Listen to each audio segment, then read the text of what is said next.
سيدنا كريم صلى الله عليه وسلم سيدنا كريم صلى الله عليه وسلم تین چیزیں جشن عید اور میلاد دنیا کے اندر ہر خوشی جو ہے شریعت کا حکم یہ ہے کہ اس خوشی کو حد میں رہ کر کیا جائے. اگر خوشی حد سے بڑھ جائے تو اسلام اس حد سے بڑھ جانے کو پسند نہیں کرتا. بیٹا پیدا ہو خوشی مناؤ مگر حد میں رہ کر.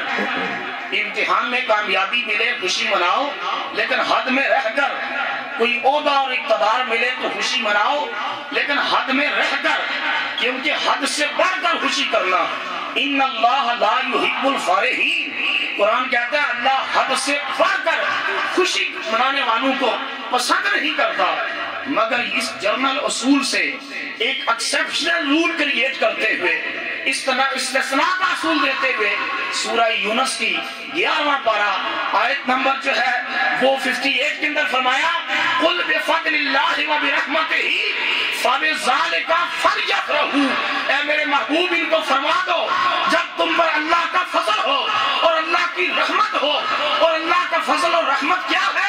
مفسرین نے لکھا ہے کہ اس کائنات میں سب سے بڑا فضل بھی آمنہ کا لال ہے, سب سے بڑی رحمت بھی آمنہ کا لال ہے. نعرہ تکبیر, نعرہ رسالت, نعرہ حیدری, جشن عید میلاد النبی. کہا کہ ہر خوشی حد کے اندر رہ کر کرو, لیکن محبوب تو ان کو فرما دے کہ قل بفضل اللہ وبرحمتہ فبذلک فلیفرحوا ھو خیر مما یجمعون. جب فضل و رحمت کا پیکر بن کر میرا رسول آ جائے تو پھر اتنی خوشی مناؤ کہ وہ حد سے بڑھ جائے.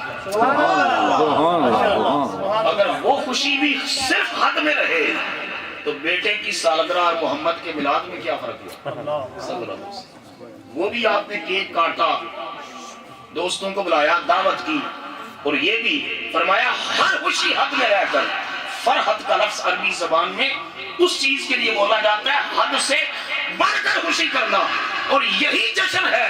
کہا جب آمد مصطفیٰ ہو, ولادت مصطفیٰ ہو, تاجدار کائنات کی آمد ہو, اتنی خوشی بناؤ کہ مشرق والے بھی جان لے خدا کا رسول آیا ہے, مغرب والے بھی جان لے کائنات کا امام آیا.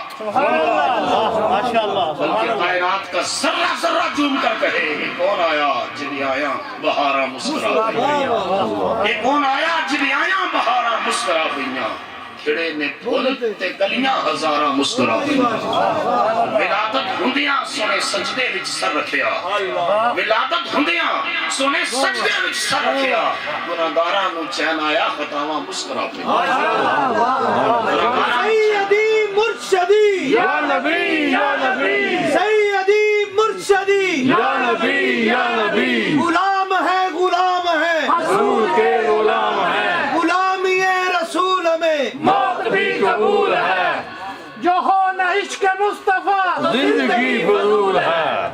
ایک عربی شاعر نے کہا ہے, اردو اشعار آپ سنتے ہیں, ایک عربی شاعر نے کہا ہے کہ مل عید الا عید احمد فإنه عید الوجود بأرضہ وسمائہ. اس نے کہا عید الفطر صرف انسانوں کی عید ہے.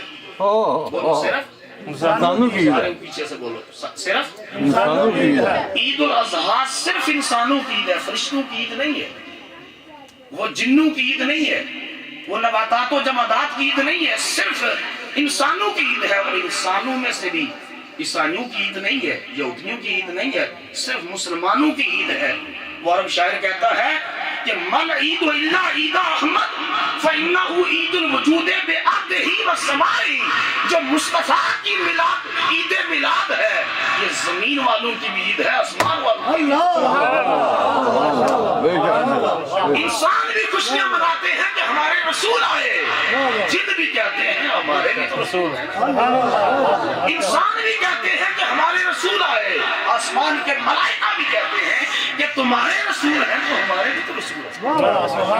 فضائیں بھی کہتی کہتی ہے کہ ہمارے رسول آئے، ہوائیں بھی کہتی ہے کہ ہمارے رسول آئے، دریا بھی کہتی کہ ہمارے رسول آئے، کائنات کا ذرہ ذرہ کہتا ہے کہ ہمارے رسول آئے، فرق صرف اتنا ہے کہ پیدائش سے پہلے نبی کہتے رہے، خدا کے پیغمبر عیسیٰ کی زبان سے اعلان کروایا ان کو فقط خبر نہ دینا کہ نبی آ رہا ہے، مبشرا ان کو بشارتیں تھے۔ سبحان اللہ۔ اگر فقط خبر ہوتی ایک نبی آ رہا ہے تو نبی تو ابراہیم بھی تھے، رسول تھے، آئے، اس میں اچنبے کی بات نہیں ہے۔ نبی تو اور رسول تو موسیٰ بھی تھے، آئے چلے گئے، نبی تو یحییٰ بھی تھے، آئے اور چلے گئے، نبی تو زکریا بھی تھے، آئے اور چلے گئے، نبی تو سلیمان بھی تھے، آئے اور چلے گئے۔ فرمایا ان کو فقط خبر نہ دینا کہ ایک نبی آ رہا ہے، اگر فقط خبر ہوتی تو قرآن کے لفظ ہوتے، سورہ صف کی آیت نمبر 6 لفظ ہوتے مخبرا برسول، میں اپنے بعد پیچھے آنے والے ایک رسول کی خبر دیتا ہوں۔ اللہ نے فرمایا خبردار ان کو فقط خبر نہ دینا کہ مبشرا برسول یاتی من بعدی اسمہ احمد، سونے والوں جاگ اٹھو، میرے بعد فقط رسول نہیں، رسولوں کا تاجدار آ رہا ہے، ماشاءاللہ، سبحان اللہ۔ فقط رسول نہیں، رسولوں کا امام آ رہا ہے، فقط رسول نہیں، رسولوں کا تاجدار اور پیشوا آ رہا ہے۔ سبحان اللہ۔